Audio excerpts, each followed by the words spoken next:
कल जो है एक्सरसाइज में स्टार्ट की थी द कंटिन्यूटी ऑफ फंक्शन। तो एक्सरसाइज 5.1 में क्वेश्चंस मैंने आपको कुछ बताए थे, तो 5 तक आपको होमवर्क में क्वेश्चन करने थे वो, और क्वेश्चन नंबर 6 से मैं आपको बता दूँ। तो find all points of discontinuity of F. इसका मतलब ये जो फंक्शन आपको दिया हुआ है 2x + 3 और 2x - 3, 2x + 3 if x is less than equal to 2 and if x is greater than 2। तो आपको ये चेक करके बताना है कि डिसकंटिन्यूअस है या कंटीन्यूअस है, हमें ये चेक करना है इस पर। तो देखिए सॉल्यूशन के लिए मैंने क्या बताया था, फॉर कंटिन्यूटी में क्या करते हैं, left hand side right hand side and the function value will be the same. अब देखिए सबसे पहला मेरा काम है LHS, लेफ्ट हैंड साइड का। तो limit s tending to 0 f किस पर चेक कर रहे हैं, 2 पर चेक कर रहे हैं। तो इसका मतलब 2 + h या फिर 2 - h, लेकिन लेफ्ट हैंड लिमिट है तो 2 - h। अब 2 - h दो में से कुछ कम हो रहा है, तो 2 कहां पर कम है, x की वैल्यू 2 में से कम कहां पर है इस फंक्शन में, यहां तो ग्रेटर है x की वैल्यू 2 से ग्रेटर है, लेकिन x की वैल्यू जो है 2 से कम यहां है, तो फंक्शन लेंगे हम कौन सा 2x + 3। तो x के प्लेस पर वैल्यू पुट करेंगे क्या 2 - h, limit s tending to 0 2 2 - h and plus 3 limit s tending to 0 2 to the 4 minus 2h plus 3 then 4 plus 3 limit s tending to 0 7 minus 2h, then putting the value of h, then limit s tending to 0 that means 7, h की value आप 0 put करेंगे तो 2 into 0 0, then 7 minus 0 7। okay, now right hand limit RHL, that is right hand limit। right hand limit के लिए क्या करना है, limit s tending to 0। अब 2 minus h था लेफ्ट हैंड लिमिट में, तो राइट हैंड लिमिट में क्या करेंगे आप 2 plus h, f 2 plus h। अब यहाँ फंक्शन जो हो रहा है 2 plus h, इसका मतलब 2 में कुछ जुड़ रहा है, तो 2 में जुड़ रहा है यानी कि 2 से ज्यादा कौन सा फंक्शन है 2x - 3। बस यही कंफ्यूजन होता है कि कौन सा फंक्शन आपको लेना है लेफ्ट हैंड लिमिट में और कौन सा राइट हैंड लिमिट में। तो ध्यान दीजिएगा, फिर दोबारा बता रहा हूँ आपको, 2 plus h इसका मतलब 2 से कुछ ज्यादा हो रहा है, तो 2 से ज्यादा कौन सा फंक्शन है ये है। तो अब यहाँ क्या करें आप, limit s tending to 0 2 x के प्लेस पर आपने लिखा 2 plus h minus 3, then limit s tending to 0 2 to the 4 plus 2h minus 3, then limit s tending to 0 4 minus 3 1 plus 2h। okay, putting the value of h, then answer is 1। left hand limit and right hand limit both are not equal, दोनों equal है ही नहीं, तो इसका मतलब आगे function value को और देख लेते हैं। that means f2, what is the value of f2, equal x is equal to 2 in this function, then 2 into 2 plus 3 2 to the 4 plus 3 that is equal to 7। LHL is not equal to RHL is not equal to function value, then function fx is discontinuous at x is equal to 2, यानी कि इसका point of discontinuity क्या है, वो है 2 is the point of discontinuity। okay, now next come on to the next question। now question number 8, यहाँ भी हमें चेक करना है discontinuity point. then fx equal to mod x upon x if x is not equal to 0 and 0 if x is equal to 0। अच्छा, अब आप लोगों को मॉडुलस फंक्शन की डेफिनेशन आप लोगों को मालूम होनी चाहिए। fx अगर आपके पास में mod x दिया तो मैं इसे डिफाइन करता हूँ according to the definition fx is equal to minus x, fx is equal to minus x if x is less than 0 and positive x when x is greater than equal to 0। ठीक है, this is the definition according to the definition. अब अगर मैं यहाँ पर इस definition को apply करता हूँ तो मुझे इस फंक्शन को डिफाइन करके लिखना पड़ेगा। तो fx की वैल्यू क्या होगी, ये mod x और x is not equal to 0, तो यहाँ भी तो इक्वल टू 0 नहीं है, लेस देन 0 ले सकते हैं। इसका मतलब क्या हुआ minus x upon x cancel out करेंगे -1 if x is less than 0, x की वैल्यू क्या है लेस देन 0। अच्छा, अब positive x upon x is equal to 1 if x is greater than equal to greater than 0। Next 0 दिया हुआ है आपका if x is equal to 0। ये डेफिनेशन है मॉडुलस फंक्शन के लिए। तो इसका मतलब मेरे पास में जो है डिफाइन हो गया function fx is equal to -1 and fx is equal to 1 x is greater than 0 पर, और 0 है जब x इक्वल टू 0। अब मुझे क्या काम करना है, लेफ्ट हैंड लिमिट निकालनी है, राइट हैंड लिमिट निकालनी है। अब मैं आपको ऐसे ही बता देता हूँ, अगर मैं लेफ्ट हैंड लिमिट की बात करूंगा यहाँ पर लेफ्ट हैंड लिमिट, तो क्या होगा 0 पे चेक करेंगे तो 0 माइनस h, इसका मतलब 0 से कुछ कम हो रहा है, तो 0 से कम कौन सा फंक्शन है ये, तो लेफ्ट हैंड लिमिट साफ आपको दिखाई दी क्या -1। लेकिन अगर राइट हैंड लिमिट की बात करूंगा तो 0 प्लस h यानी कि 0 में कुछ बढ़ रहा है, 0 में कुछ बढ़ रहा है तो इसका मतलब 0 से ज्यादा, 0 से ज्यादा कहाँ है ये फंक्शन है, तो इसका मतलब आपके पास क्या लेना होगा आपको 1। लेफ्ट हैंड लिमिट -1 है, राइट हैंड लिमिट कितना 1 है, और 0 पे क्या है यानी कि फंक्शन वैल्यू 0 पे कितना है 0। इसका मतलब आपके पास में तीनों ही इक्वल है नहीं, left hand limit is not equal to right hand limit not equal to function value, that means this is 0 is the point of discontinuity, 0 is the point of discontinuity. Question number 9 भी बिल्कुल same ऐसे ही है। 10 में आपको बता देता हूं, question number 10 में आपको समझा देता हूं क्या है। Question number 10, fx is equal to x plus 1 if x is greater than equal to 1 and x square plus 1 if x is less than 1। अब देखिए आपको चेक करना है कि ये 1 पर कंटीन्यूअस है नहीं, पहले 1 पर ही चेक करते हैं हम लोग। तो सबसे पहले काम left hand limit s tending to 0 f किससे चेक करवाना है हमसे 1 पे, तो इसका मतलब 1 माइनस h, 1 माइनस h का मतलब हुआ 1 में से कुछ कम हो रहा है, तो 1 में से कुछ कम हो रहा है तो इसका मतलब क्या है ये फंक्शन है। तो limit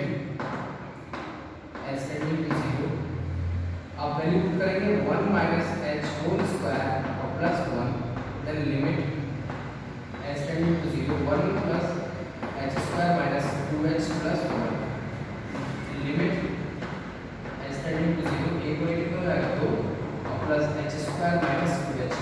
putting the value of h equal to 0, then answer is 2। log RHS right hand limit s tending to 0 f 1 plus h that means एक में कुछ जुड़ रहा है, इसका मतलब एक में कुछ ऐड हो रहा है, ऐड हो रहा है तो यानी कि एक से ज्यादा ये फंक्शन, इसका मतलब आप क्या लिखेंगे limit s tending to 0 1 plus h plus 1, limit s tending to 0 2 plus h की वैल्यू आप 0 पुट करेंगे तो कितना आएगा 2। Next the function value that means f 1 पे चेक करेंगे ना 1 कितना आएगा बताइए, यहाँ पर f1 equal to 1 x is equal to 1 ये है, तो यहाँ पर कितनी वैल्यू आप पुट करेंगे 1 plus 1 then f1 equal to, इसका मतलब LHL equal to RHL is equal to the function value, that means there is no point of discontinuity, इसका मतलब कोई पॉइंट नहीं है डिसकंटिन्यूअस किसी पर, ये कंटीन्यूअस फंक्शन है। कैसा फंक्शन है continuous function, okay. Question number 11 12 and 13, 11 12 और 13 जो मैंने 10 बताया बिल्कुल सेम यही प्रोसेस से आपको चेक करना है, डिसकंटिन्यूटी चेक करनी है मुझे। क्वेश्चन नंबर 11 12 और 13 आप होमवर्क में करेंगे। मैं आता हूँ सीधा क्वेश्चन नंबर 14 में बताता हूँ आपको। 14 15 और 16 तीनों बिल्कुल सेम है, तीनों क्वेश्चंस के अंदर से मैं आपको एक बता देता हूँ और आपको चेक करके देखेंगे उसके बाद। नाउ क्वेश्चन नंबर 14 15 16 सेम है, मैं आपको 14 बता देता हूँ क्या है। देखिए fx इज इक्वल टू 3 4 5 तीन फंक्शन है, x is less than equal to 1 and x is greater than equal to 0, x is greater than 1 x is less than 3 and x is less than equal to 10 and x is greater than equal to 3। इसका मतलब आपको जिस भी function में मतलब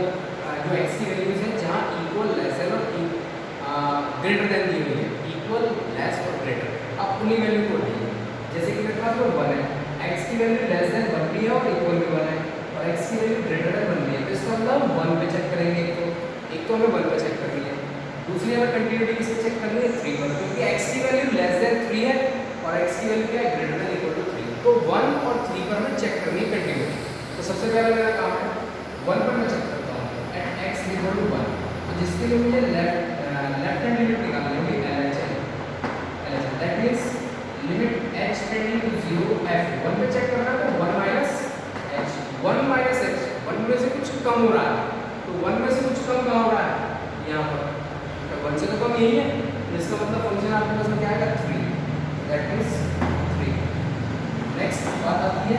RHL की, right hand limit h tending to 0 f 1 plus h, इसका मतलब 1 में क्या हो रहा है, कुछ ऐड हो रहा है, 1 में ऐड हो रहा है 1 से ज़्यादा, x की वैल्यू 1 से ज़्यादा का होगी यहाँ पर, तो इसका मतलब क्या हो जाएगा 4। तो left hand limit right hand limit दोनों डिफरेंट है, तो सीधा सा समझ के बात क्या होना है, continuous discontinuous, and the function value f1 1 पे चेक करते हैं आप, कितना आएगा 3, then LHL is not equal to RHL is not equal to f1, function value नहीं होगी, तो इसका मतलब not continuous at x equal to 1, x equal to 1 पर कंटीन्यूअस नहीं होगा। क्लियर। अब आते हैं 3 पर, 3 पे चेक करते हैं, तो सबसे पहले मैं लेस देन, यानी कि मैं जब 3 पे चेक करूंगा तो 3 माइनस h, तो 3 माइनस h का मतलब क्या होगा, 3 में से कुछ कम हो रहा है, तो 3 माइनस h तो यहाँ पर है लेस देन 3, तो कितना आ जाएगा 4, तो लेफ्ट हैंड लिमिट होगी 4। नेक्स्ट RHL की बात करता हूँ, तो f3 प्लस h, 3 में कुछ ऐड हो रहा है, 3 में कुछ ऐड हो रहा है, तो कहाँ पर है ये x की वैल्यू 3 से बड़ी नहीं पर, तो 5 हो गया, तो left hand limit right hand limit दोनों डिफरेंट हो गई। अब फंक्शन वैल्यू चेक कर लेते हैं, इक्वल टू 3 पे कितना 5, तो तीनों बराबर नहीं है, तो इसका मतलब 3 पे क्या है वो डिसकंटीन्यूअस, 1 पे भी डिसकंटीन्यूअस है और इस पर 3 पे भी डिसकंटीन्यूअस है। ओके, तो क्वेश्चन नंबर 15 और 16 सेम है। अब 17 और 18 में बताता हूँ मोस्ट इंपॉर्टेंट क्वेश्चन, बोर्ड में कई बार रिपीट हो चुके हैं क्वेश्चन 17 और 18। नाउ क्वेश्चन नंबर 17, सबसे पहला काम वही हमें क्या करना है, रिलेशनशिप निकालनी है a और b के अंदर, a और b के अंदर what is the relation between a and b if the function is continuous at x equal to 3, यानी कि अगर ये कंटीन्यूअस है पहले से ऑलरेडी दिया हुआ है इसमें, तो हमें बताना है a और b के बीच क्या रिलेशन होगा। तो सबसे पहली चीज मुझे निकालना वही LHL, that means limit h tending to 0 f, किस पे चेक कर रहे हैं 3 पर, तो इसका मतलब क्या लिखना मुझे लेफ्ट हैंड लिमिट में 3 minus h, the limit h tending to 0, 3 minus h का मतलब 3 में से कुछ कम हो रहा है, 3 में से कुछ कम हो रहा है, तो यही तो है 3 से कम, तो आप क्या लिखेंगे ये, और 3 minus h plus 1, limit h tending to 0 3a minus ah plus 1, h की प्लस 0 पुट करिए तो 3a प्लस 1, ये है लेफ्ट हैंड लिमिट। अब बात आती है इसकी RHL, that is right hand limit, limit h tending to 0 f 3 plus h, that means 3 में कुछ ऐड हो रहा है, 3 में कुछ ऐड हो रहा है, ऐड हो रहा है इसका मतलब x की वैल्यू 3 से ज़्यादा कहाँ है इस फंक्शन के अंदर, तो limit h tending to 0 3 plus h b 3 plus h plus 3, then limit h tending to 0 3b plus bh plus 3, h की वैल्यू 0 पुट करिए आप, 0 पुट करने के बाद में क्या आएगा 3b plus 3, and the function value that is f3 3 equal to 3, x is equal to 3, तो ये होगा कितना 3a प्लस 1। अब फंक्शन क्या कहा है कंटीन्यूअस है, तो इसका मतलब क्या होगा left hand limit is equal to right hand limit is equal to function value. क्यों क्यों क्यों कर रहे हैं इसको इक्वल, इसलिए कर रहे हैं क्योंकि कहा गया है the function is continuous, the function continuous है तो तीनों इक्वल होंगे, तो इसका मतलब LHL की वैल्यू क्या होगी 3a प्लस 1, RHL कितना दिया हुआ है 3b plus 3 is equal to 3a plus 1, that is function value. अब इन दोनों को मैं इक्वल लेता हूं क्योंकि मुझे रिलेशन निकालना है a और b में, तो इसलिए मैं इन दोनों को एक साथ लेता हूं, then 3a plus 1 equal to 3b plus 3, then 3a minus 3b is equal to 3 minus 1, then 3a minus 3b, taking common 3 is equal to 2, then a minus b is equal to 2 by 3, and the final answer is a is equal to b plus 2 by 3, this is the relation between A and B, A और B में ही रिलेशन होगा। Question number 18, वहां आपको lambda की value निकालनी है। आपका काम ये है कि आप 18 तक आप क्वेश्चंस करेंगे, उसके बाद मैं आप लोगों को समझाऊंगा। 18 तक आपको होमवर्क में करना है। तो जो भी कुछ क्वेरीज है आप मुझे लिख सकते हैं।